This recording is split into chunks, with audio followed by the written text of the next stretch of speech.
payback from John Wayne. Then I got payback from John Wayne. He got even for everybody. But when Mama Melanie, I was fortunate enough to attend Mama Melanie's, Olivia de Havilland's 90th birthday gala in Hollywood. And although we didn't get much of a chance to talk, we had a picture taken. And from that point on her birthdays, I'd always call her in Paris and send her a card or whatever, and we'd chat. And she's just such a wonderful, delightful lady. And this time, because I knew she hadn't been that well, I didn't call, but I sent her a card and sent her a bouquet of flowers for her 100th birthday. And I got the most wonderful email, which she's into now, back from her. Over 100 she's using email. Over 100 she's using email. I have 7 letters from her over the years that she had typed and signed personally.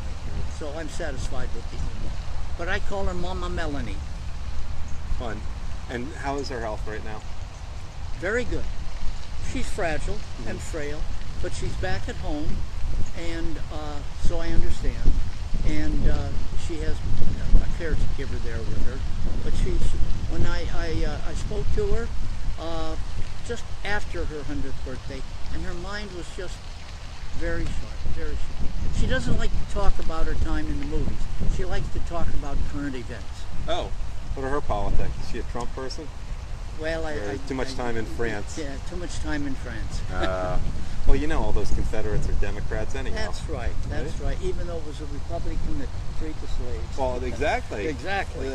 They were on the wrong side. However, Scarlett was the one who interacted with Republicans. Exactly. And was concerned with the bottom line. And Exactly. who was the one who became rich? And I don't know why these liberals are so anti-Republican,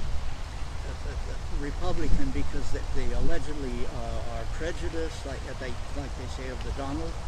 Oh. Mr. Trump, Mr. President, forgive me, but you know, it was the Republicans that freed the slaves. So come on, give me a break. Well, it's the same Democrat Party exploiting people Yep. now like they are then. As Scarlett would have said, they won, get over it, which is basically her attitude in the movie. Exactly, and I say the same thing. Get over yourselves.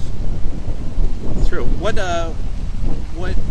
if for some reason Donald Trump is tuning in on Facebook Live right now? What advice would you give him right now?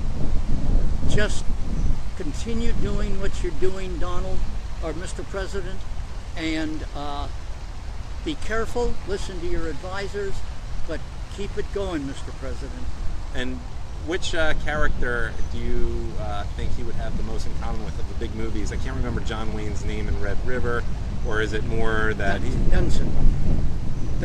Or would he be more Stanley Kowalski, that's in Streetcar Named Desire, or would he be Rhett Butler? Rhett Butler would have a lot in common with Bill Belichick. Exactly. Just win, and no matter how. By the way, Or Brady. Gone with the Wind is Bill Belichick's favorite movie.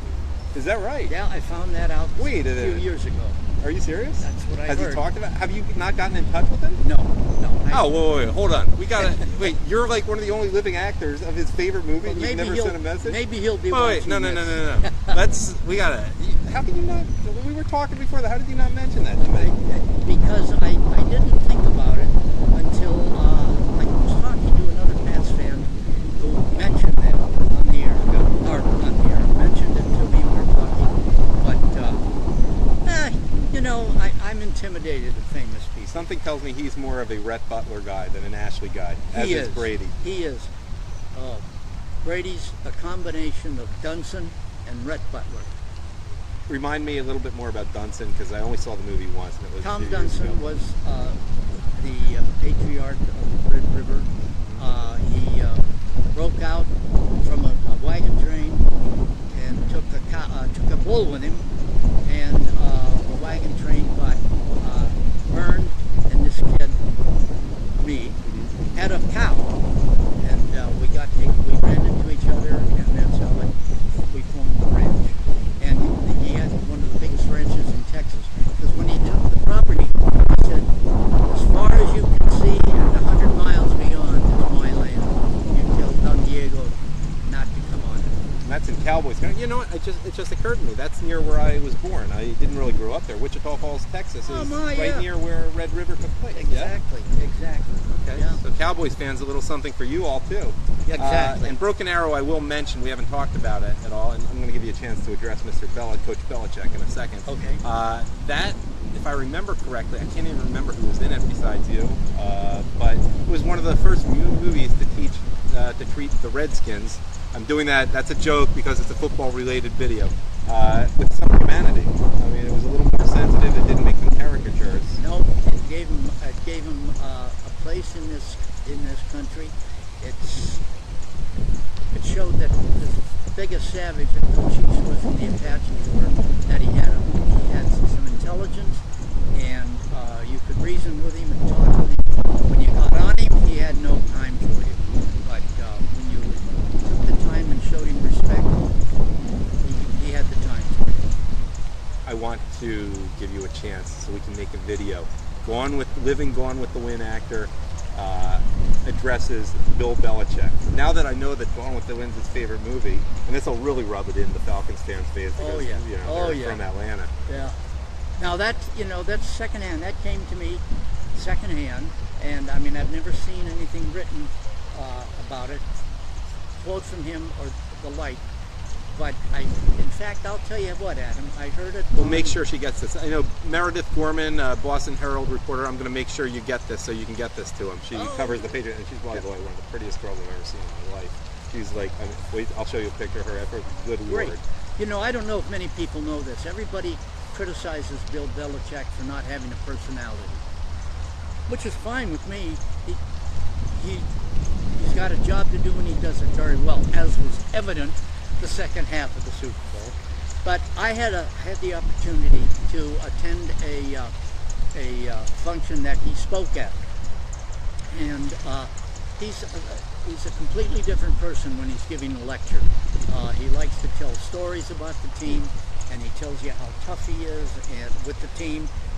Not tough, he's strict, and he demands perfection. If you don't want to, as was evident by a couple of Pat players that left in mid-season. Who left again? Jamie Collins. Oh yeah. And I forget the other one. But Collins was a significant player. He was both of them. Both of them were significant players. But there was something that didn't go along with Bill Belichick's way of coaching, and gone. Yay, Mr. Belichick, do it again. You have to. And yet, it's funny. I mean, forget about Aaron Hernandez, but he'll take chances on players who have not necessarily the best reputations. LeGarrette Blount, and it's worked for the Patriots. That's right. And I have to tell you a quick story. I was watching a game, because I live in Florida, and we don't get the Patriots games too often. I have to go either to a golf club or a bar to see the game. Well, maybe they play at Tampa Bay next year. They always play in Miami. I know it.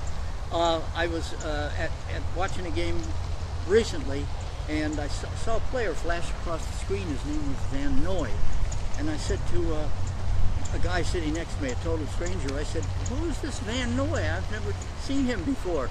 And he said, "Oh, Bill Belichick saw him hanging around outside Gillette Stadium and says, 'You want to play football for me?' Came in, and he turned out to be a good ball player." I'm kidding, but that's, he can spot talent 100 miles away. Well, it's not even just talent; it's talent for specific roles, which is obviously something Hollywood deals with too. It's not always who the most overall talented, who's right for that role. Right, and he knows talent and he knows people, and if you've got the combination,